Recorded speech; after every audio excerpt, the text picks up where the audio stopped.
안녕하세요. 지난번 영상에서는 우리가 물체 운동과 관련되어 힘과 연관지어서 매우 큰 그림을 그렸었습니다. 그런데 오늘부터 이야기할 내용은 운동에 대해서 설명할 것인데, 물체 운동에 대한 설명에서 가장 먼저 나오는 단원이 속도와 가속도에 대한 개념입니다. 그래서 오늘은 속도에 대한 이야기를 함께 나눠보도록 하겠습니다.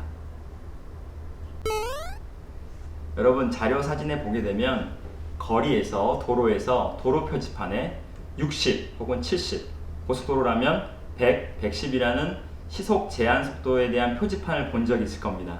그런데 그 내용은 일반인들이 바라보기에는 빠르게 운전하면 안 되는구나, 제한 속도를 지켜야 되는구나 라는 것으로 인식되지만, 물리학의 정의에 의하면 속도에 대한 정의는 그렇게 간단하지가 않습니다. 그래서 오늘 천천히 속도에 대한 정의를 하는데, 칠판을 한번 볼게요. 만약에 도로 표지판에 70km/h라는 숫자가 적혀 있다고 가정합시다. 그러면 일반인들이 아까 말했듯이 제한 속도 70이지만 정확한 뜻은 이렇게 풀이할 수 있어요. 1시간에 70km를 가는 빠르기다 라고 접근하는 것이 그래도 물리학적인 표현입니다. 운동을 설명하는 데 있어. 그러면 이 계산 과정은 그냥 나온 것이 아니라 어떠한 정의에 의해서 나온 것이기 때문에 그 정의 과정까지 짚어보려고 합니다. 그러면 우리 교과서에서는, 또 물리학에서는, 또 여러분이 배웠던 중학교 과학에서는 시속 개념을 쓰지 않고 아마도 이런 미터 퍼 세컨드, 2m per second이라고 하는 미터 per second이라는 단어를 단위를 더 많이 썼을 겁니다. 그러면 이 단위는 또 어떻게 해석할 수 있는 건지도 얘기를 해볼 건데, 일단 70km per hour는 지우고 2m per second 가지고 이야기를 해볼게요. 얘는 말을 풀면 어떻게 되냐면, 아까 얘기했던 것처럼 1초 동안에 2m 가는 빠르기다 라는 것이 정의입니다. 이렇게 해석하는 것이 올바른 정의인데, 그러면 2m per second 말고도 이 앞에 수많은 실수들이 올 수 있는데, 양의 실수값이 올 수 있는데, 그것을 붙여줄 때마다 1초 동안에 nm 가는 빠르기라고 보면 되겠죠. 그러면 이건 결과적인 부분인데, 어떤 운동에 대해서 관찰하여 측정한 사실인데, 그러면 우리가 측정을 한다면 과연 어떻게 계산을 할 수 있으며 그 과정에서 우리는 무엇에 신경을 써야 되는지 한번 알아볼게요. 그림을 한번 그려보겠습니다. 직선상에 도로가 있다고 치고, 직선상에서 물체가 움직이는데 처음 0m 지점, 기준점으로부터 약 8m 정도 떨어진 위치로 물체가 이동했다고 가정할게요. 그러면 이동했으면 정지가 아니니까 뭔가 운동하는 이런 화살표를 넣어주고, 그리고 처음 출발할 때의 기준 시각을 0초, 그리고 8m 갔을 때의 걸린 시간을 4초라고 보겠습니다. 그러면 우리가 걸린 시간을 알고 이동 거리를 안다고 했을 때, 관측하고 측정했다고 했을 때, 이 정보를 가지고 속도를 어떻게 정의하냐면, 속도는 숫자, 문자 V를 쓰는데 velocity라는 V를 쓰고, 걸린 시간과, 그러면 4초 동안에 이동거리 8m를 넣어주면 됩니다.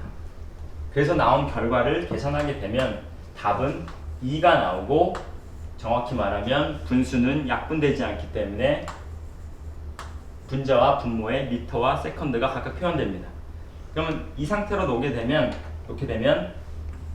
불편하게 보일 수밖에 없고, 타이핑이나 손으로 쓸 때에도 공간을 차지하기 때문에 사람들은 지혜롭게 얘를 눕혀서 2m per sec라고 한다는 거죠. 그러면 결과적으로 이 운동 상황을 설명할 때 8m 가는데 4초 걸렸습니다 라고 말할 수도 있고, 또 어떤 사람들은 그러면은 중간에 일정한 빠르기였다면 4m를 가는데 2초면 갔겠네요 라고 예측할 수도 있어요. 또 더 나가서 10m 갔을 때, 12m 갔을 때도 우리가 예측할 수 있습니다. 그러면 그 모든 예측에 대해서는 가장 중요한 정보가 바로 여기 들어있다는 거죠. 매 초마다 2m씩 가는 규칙성을 갖는구나. 물체는 운동을 하는데 빠르기가 존재하는데 그 빠르기는 매 초당 2m이구나 라는 겁니다. 그래서 사람들은 1초 동안에 라는 말을 다르게 표현하기도 합니다. 어떻게 표현하냐면 단위 시간당이라는 말을 써요. 여기서 단위는 1을 말합니다. 1. 그러면 1초 동안에 라는 말이나 단위 시간당이라는 말은 같은 것인데 그럼 왜 단위 시간당이라는 말을 썼느냐? 왜 1초 동안이라는 말을 썼느냐? 계산식을 다시 한번 볼게요. 4초로 거리를 나눠준 것은 8m를 나눠준 것은 1초화시키겠다는 나눗셈입니다. 4초의 계산을 뜨는 것이 아니라 그래서 결론적으로 1초에 몇 미터인데 라고 계산하기 싶었던 거죠. 그래서 사람들은 초당을 기준으로 잡고요. 속도에 대한 기준을 빠르기 기준 소조항이고 다른 식의 표현으로는 단위 시간당 이동거리라고도 말합니다. 따라서 우리는 이 예시 상황을 바탕으로 해서 이렇게 정의할 수 있겠죠. 속도는 단위 시간당 이동 거리다. 근데 여러분들 중에는 선생님 그거 속력이랑 속도랑 다른 개념입니다. 이동 거리가 아니라 변이가 와야 돼요 라고 하는 친구들도 있어요. 맞아요. 맞는 얘기인데 우리가 다룰 내용들은 다 직선상에서 1차원상에서의 운동이고 그러다 보니까 변이를 구하는 것이나 이동 거리를 구하시는 것이나 큰 차이가 없어요. 그래서 수업 시간에 실제 수업 시간에는 선생님이 변이에 대한 개념을 설명하겠지만 지금은 속도와 속력에 대해서 크게 구분하지 말고 가볍게 한번 생각해 볼게요. 왜냐면 지금은 개념의 정의를 이해하는 것이 더 중요하기 때문입니다. 그래서 속도는 단위 시간당 이동 거리고 그리고 수식으로 표현할 때는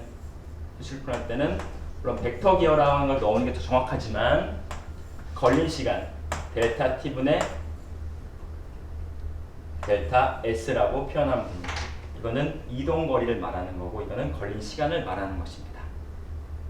그러면 이제까지 속도에 대한 이야기를 나눠봤는데요. 그러면 이 수업 마치고 다음 시간에는 가속도에 대한 이야기를 함께 나눠보도록 하겠습니다.